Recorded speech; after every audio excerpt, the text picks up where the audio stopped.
So we actually forked and created the first SVM blockchain. So it was called PYTH connected it to Wormhole, and that's when things really took off. I'm not a financial advisor. Now, there's, as I mentioned, a lot of money, about $7 billion in real-time market data revenues that is closely guarded by about 5 large exchanges. But one thing that's unusual about market data is it's free after about 15 minutes. So you go to Yahoo Finance, you can get all that data for free. So you can easily derive the fact that the data is most maximally valuable at time of zero in the case of this function of time. Now, if the exchanges were the first people we were go to, they would say, we don't want to support this. We'd love to see blockchains die. We have a perfectly happy monopoly that we're going here. What we realized is that there was actually another group of people who had lots of market data and they were never monetizing it. And that was large trading firms. And so Jump was one of them.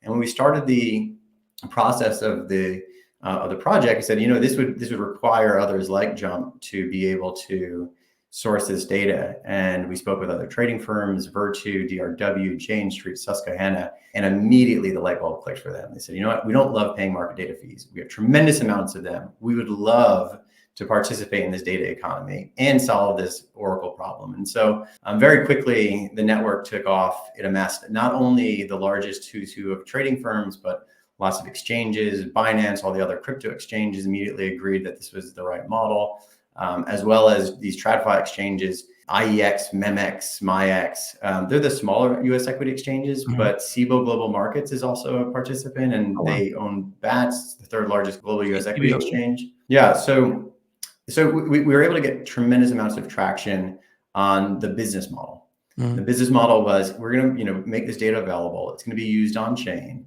and it's going to be distributed through a blockchain that is going to get connected to many other blockchains. And so we basically went through that in 3 stages. So first stage was version 1, pushing to Solana. And so PYTH was natively aggregating on Solana mainnet, basically covered about 100% of market share within 6 months of the protocols that use an Oracle. But we needed it to connect to all blockchains. And if you recall, Solana had some downtime at the time. Yeah, this was back in about 21 into 22. And so we actually forked and created the first SVM blockchain. So it was called PYTH connected it to Wormhole, and that's when things really took off. So PYTH now was able to connect to various blockchains. There are 78 today. It powers about 450 applications.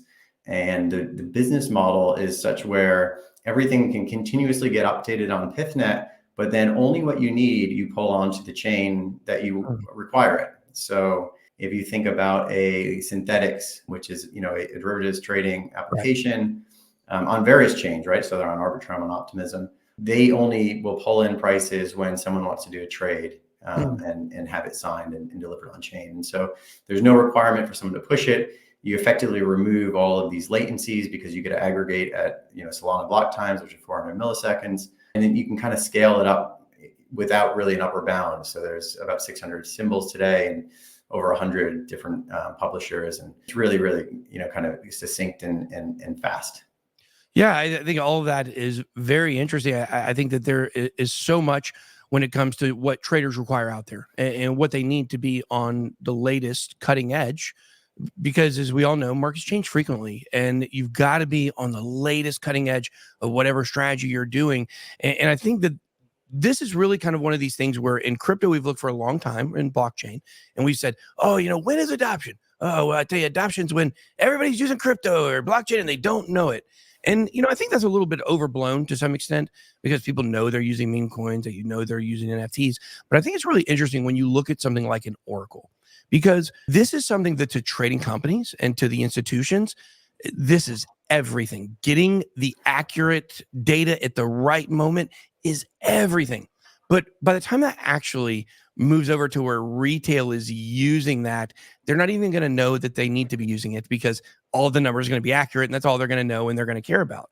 And so it is really fascinating, something like Oracle's, to see that this is not something that like just your average guy out there is going to be knowing. You're going to sign up to use some Oracles to get some data feeds, not like that, but there's going to be services that they will use, not even knowing that stuff is integrated. And I think that's on kind of the big picture side.